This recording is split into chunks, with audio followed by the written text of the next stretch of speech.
Welcome students. आज की class में हमारा टॉपिक है एवोगैड्रोज लॉ। आज की क्लास में हम ये समझने की कोशिश करेंगे कि हमारे पास एवोगैड्रोज लॉ जो है वो कैसे काम करता है और इसमें हमारे पास कौन कौन सी मेजर चीज़ें मौजूद हैं। हम इसका कॉन्सेप्ट भी समझने की कोशिश करेंगे कि इसका कॉन्सेप्ट हमारे पास कैसे काम करता है। तो सबसे पहले और सबसे इम्पॉर्टेंट बात, जब हम एवोगैड्रोज लॉ के बारे में बात करते हैं स्टूडेंट्स, तो एवोगैड्रो लॉ इंट्रोड्यूस करवाया था 1811 में एमिडियो एवोगैड्रो नामी इटालियन साइंटिस्ट ने। और इसने एक ऐसा रिलेशनशिप इंट्रोड्यूस करवाया था जो हमारे पास वॉल्यूम और नंबर ऑफ मोल्स के दरमियान में इंटरलिंक करता है। लेकिन शर्त यह है कि वॉल्यूम और नंबर ऑफ मोल का रिलेशनशिप तो है, लेकिन एट कांस्टेंट टेम्परेचर और प्रेशर होगा। यानी इसने टेम्परेचर और प्रेशर को कांस्टेंट किया और फिर इस पूरे फिनोमिना को एक्सप्लेन किया। इस रिलेशनशिप को हम एवोगैड्रोज लॉ कहते हैं। ये वही एमिडियो एवोगैड्रो हैं जिन्होंने एवोगैड्रोज नंबर इंट्रोड्यूस करवाया था। अब हम आगे बढ़ते हैं स्टूडेंट्स। तो सबसे पहले इनकी जो पर्टिकुलर स्टेटमेंट है उसको हम ज़रा अंडरस्टैंड करने की कोशिश करते हैं। वो क्या है? वो ये है, under the similar condition of temperature and pressure, हमारे पास टेम्परेचर और प्रेशर की जो सिमिलर कंडीशंस हैं, equal volumes of all gases contain equal number of moles. ये कहते हैं कि मिसाल के तौर पे आपके पास एक ऐसी कंडीशन है, जैसे ये फॉर एग्जांपल दो हमारे पास वेसल आ गए, दोनों का अगर मैं कह दूं कि दोनों के अंदर आपके पास एक ही कंडीशन है टेम्परेचर और प्रेशर की, तो जो इक्वल वॉल्यूम्स हैं तमाम गैसेस के उनमें, यानी अगर इसका मैं वॉल्यूम बोल रहा हूँ कि 1 dm लीटर है, इसका भी 1 लीटर है, तो दोनों के अंदर जो नंबर ऑफ मोल्स होंगे उनकी जो तादाद होगी वो हमारे पास क्या होगी? बराबर होगी। तो दोनों के अंदर जो नंबर ऑफ मोल्स हैं उनकी जो वैल्यूज़ हैं वो हमारे पास क्या होंगी स्टूडेंट्स? बराबर होंगी, उनमें किसी किस्म का कोई फ़र्क नहीं। Gas is directly proportional to the number of moles if the pressure and temperature are kept constant. यानी हमारे पास जो वॉल्यूम है गैस का वो हमारे पास डायरेक्टली किसके प्रोपोर्शन है? नंबर ऑफ मोल्स की। अगर टेम्परेचर और प्रेशर दोनों को क्या रखा जाए? कांस्टेंट रखा जाए। इसका मतलब दोनों का कांस्टेंट होना बड़ा इंपॉर्टेंट है, दोनों का कांस्टेंट होना बड़ा ज़रूरी है। हम आगे बढ़ते हैं। जैसे फॉर एग्जांपल ये volume is directly proportional number of moles, इस स्टेटमेंट को ही हम लोग एक्सप्लेन करते हैं, डायरेक्टली प्रोपोर्शनल का साइन हटाते हैं और जैसे ही हम लोग डायरेक्टली प्रोपोर्शनल का साइन हटाते हैं हमारे पास के आ जाता है कांस्टेंट। के बुनियादी तौर पे कांस्टेंट को रिप्रेजेंट कर रहा है, ये एन यहाँ पे जाके डिवाइड हो जाएगा, तो हमारे पास ये जो के कांस्टेंट है वो किसके बराबर आ गया? वो volume upon number of moles के इक्विवेलेंट आ गया। अब हम आगे बढ़ते हैं स्टूडेंट।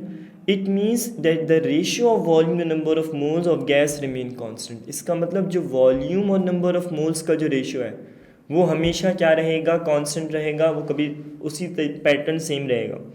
एक सुपोजिशन है कि अगर हमारे पास एक गैस है, उसके नंबर ऑफ मोल्स है N1, उसको हमने इनक्लोज कर दिया एक वेसल में, उसके नंबर ऑफ उसका जो वॉल्यूम है वो हमारे पास क्या है? V1 है। If we insert more gas, जैसे हम लोग कोई दूसरी गैस इंसर्ट करेंगे तो ज़ाहिर है वॉल्यूम क्या हो जाएगा? बढ़ जाएगा, V1 से किस में कन्वर्ट हो जाएगा? V2 में कन्वर्ट हो जाएगा। अच्छा, अब हम लोग इसको किस तरह लिखते हैं? हम ये कहते हैं कि अगर हमारे पास, अच्छा, दोनों केस में वॉल्यूम और नंबर ऑफ मोल्स का रेशियो क्या होगा? कांस्टेंट होगा। जैसे ये V1 अपॉन N1 है, V2 अपॉन N2 है, दोनों सूरतों में हमारे पास दोनों चीज़ें क्या रहेंगी? सेम ही रहेंगी, उसमें किसी भी किस्म का कोई फ़र्क आपके पास जनरेट नहीं होगा। अब हम आगे बढ़ते हैं, यानी हम ये कहते हैं V1 upon N1 is equals to के, V2 upon N2 is equals to के। इन दोनों को हम कंपेयर भी कर सकते हैं अगर कंपेयर करवाना चाहें तो। हमने क्या किया? इन दोनों को कंपेयर कर लिया। जैसे ही हम इसको कंपेयर करेंगे हमारे पास एक नया फार्मूला ड्राइव हो जाएगा, V1 upon N1 is equals to V2 upon N2। तो ये हमारे पास एक नया फार्मूला ड्राइव हो गया। ज़्यादातर एवोगैड्रोज लॉ के जो क्वेश्चंस होते हैं, न्यूमेरिकल्स होते हैं, उसमें हम लोग यही वाला फार्मूले को इस्तेमाल कर रहे होते हैं और इसी की मदद से हम आगे मामलात को लेके चलते हैं। अब मूव करते हैं स्टूडेंट, इसके कुछ न्यूमेरिकल्स हैं उनकी तरफ, ताकि हमें और क्लैरिटी से ये टॉपिक अच्छे समझ में आ जाए।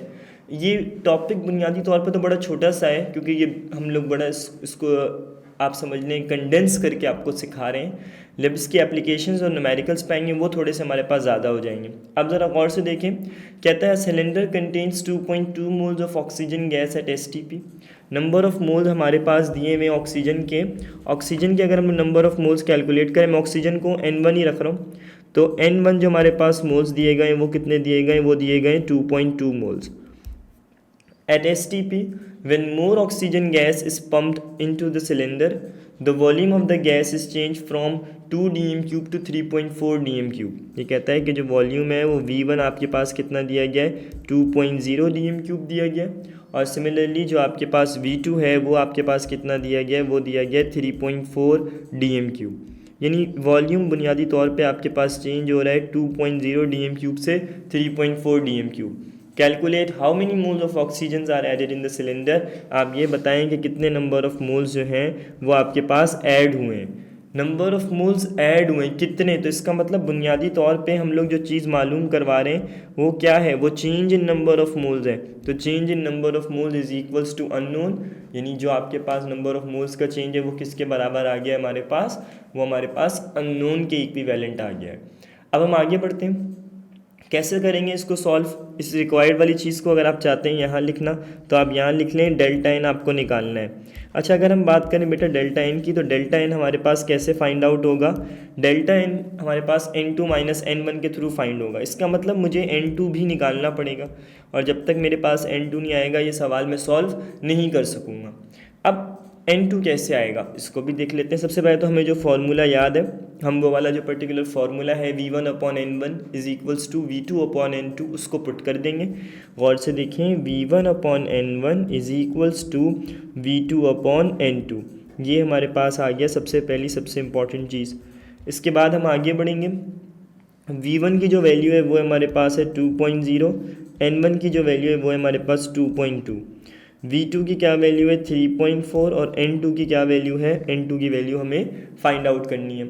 अब अगर हमें n2 की वैल्यू फाइंड आउट करनी है तो n2 उधर चला जाएगा, ये हो जाएगा n2 is equals to 3.4 multiply by 2.2 divided by 2.0। तो जैसे ही हम इसको सॉल्व करेंगे हमारे पास जो वैल्यू बन जाएगी वो क्या आ जाएगी बेटा, n2 आ जाएगी। जैसे हम इसको सॉल्व करते हैं हमारे पास जो n2 के मोल्स आते हैं वो आते हैं 3.74 मोल्स।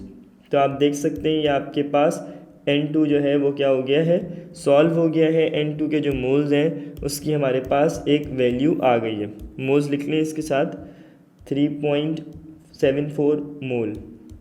अच्छा, अब क्या होगा स्टूडेंट, अब ये मोल्स हैं n2, लेकिन हमें n2 नहीं निकालना है, हमें डेल्टा n निकालना है। डेल्टा n किसके बराबर होगा, डेल्टा n बराबर होगा n2 माइनस n1 के। डेल्टा n आपके पास ऐसे ही आ जाएगा।